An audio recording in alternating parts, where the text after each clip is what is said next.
નમસ્કાર, આપ જોઈ રહ્યા છો નેશન પ્લસ ન્યૂઝ. હું છું આપની સાથે હેતલ ભગત. વડોદરાના સાવલીમાં જિલ્લા પ્રાથમિક શિક્ષણ સમિતિ દ્વારા કુમાર શાળાના નવીન ઓરડાઓનું લોકાર્પણ કરવામાં આવ્યું હતું. વડોદરામાં સાવલીમાં જિલ્લા પ્રાથમિક શિક્ષણ સમિતિ દ્વારા કુમાર શાળાના નવીન ઓરડાઓનું જિલ્લા પંચાયતના પ્રમુખ ગાયત્રીબેન મહેડાના હસ્તે રિબિન કાપી અને દીપ પ્રગટાવીને લોકાર્પણ કરવામાં આવ્યું હતું. કુમાર શાળાના નવીન ઓરડાઓના લોકાર્પણ કાર્યક્રમમાં જિલ્લા પ્રમુખ, જિલ્લા પ્રાથમિક શિક્ષણ અધિકારી, તાલુકા પ્રાથમિક શિક્ષણ અધિકારી, જિલ્લા શિક્ષણ સંઘના પ્રમુખ તેમજ મોટી સંખ્યામાં આચાર્યો અને શિક્ષકો હાજર રહ્યા હતા. નવીન ઓરડાઓના લોકાર્પણ કાર્યક્રમમાં આવેલ મહાનુભાવોનું પુષ્પગુચ્છ અને શાલ ઉઠાડીને સન્માન કરવામાં આવ્યું હતું. પ્રાથમિક શાળાના બાળકો અને દીકરીઓ દ્વારા સ્વાગત ગીત અને લોકનૃત્ય દ્વારા આવેલ મહેમાનોનું સ્વાગત કરવામાં આવ્યું હતું. આજરોજ વડોદરા જિલ્લાના સાવલી તાલુકાના સ્કૂલનું લોકાર્પણ આપણા ધારાસભ્ય શ્રી કેતનભાઈ ઈમાનદારના હસ્તક થઈ રહ્યું છે.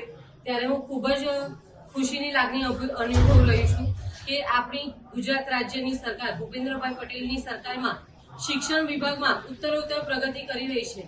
આજે આ સ્કૂલના લોકાર્પણમાં જે બાળકો શાળામાં પ્રવેશ કરવા જઈ રહ્યા છે, જેનું લોકાર્પણ થઈ રહ્યું છે, તે બદલ દરેક બાળકોને તેમજ શાળાના આચાર્ય, શિક્ષકોને હું ખૂબ ખૂબ અભિનંદન પાઠવું છું. આજે એક શાળા બાળક માટે ઘર સમાન હોય છે. બાળક જ્યારે ઘરેથી નીકળે છે ત્યારે એને ઘર જેવું જ વાતાવરણ સ્કૂલમાં પણ મળે છે.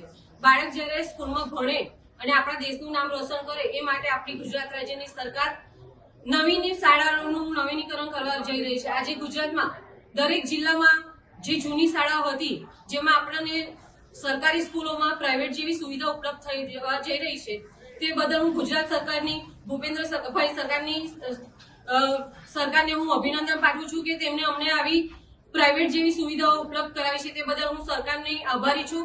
તેમજ સાવલી તાલુકામાં અનેક શાળાઓનું નવીનીકરણ થઈ રહ્યું છે, તે બદલ આપણા ધારાસભ્ય શ્રી કેતનભાઈ ઈમાનદાર અને ગુજરાત સરકારને હું આભારી છું. બ્યુરો પર નેશન પ્લસ ન્યૂઝ સાવલી. સમાચારોના સતત અપડેટ મેળવવા માટે અમારી નેશન પ્લસ ન્યૂઝની યુટ્યુબ ચેનલને સબસ્ક્રાઇબ કરો, બેલ આઇકન દબાવો અને જોડાયેલા રહો ફેસબુક, ઇન્સ્ટાગ્રામ અને ટ્વિટર પર.